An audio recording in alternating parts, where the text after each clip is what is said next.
कॾहिं वञ आया अलाह कदो ख़ुशि हुजे आबाद हुजे अलाह कदो अलाह किला रखी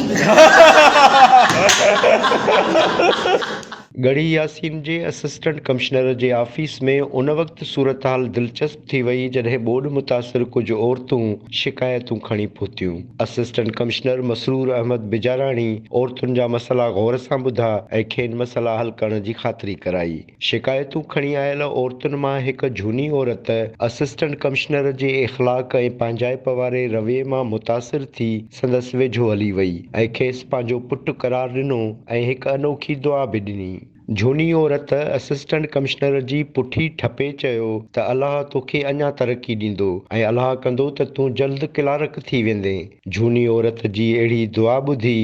असिस्टेंट कमिश्नर मसरूर अहमद बिजाराणी खां टहक निकिरी विया ऐं हू देरि ताईं खिलंदो रहियो।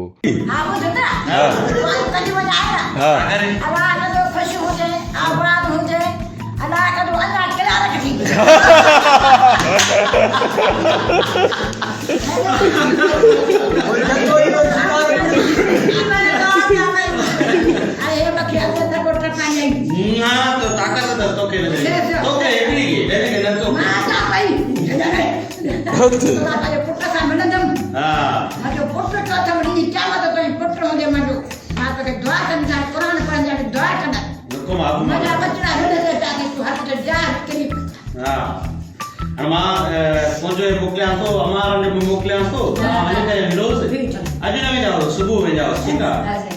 पोइ तव्हांखे हूंदसि उन वक़्तु ॾींदो न त तव्हांखे ॿुधाईंदो तारीख़ ठीकु आहे तव्हां हे मां छा बसि तव्हां ॿ वठोसि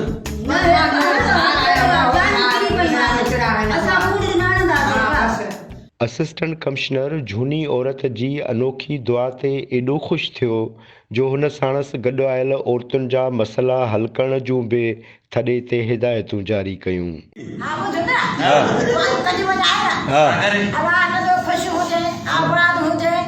अलाह कदो अलाह किला रखी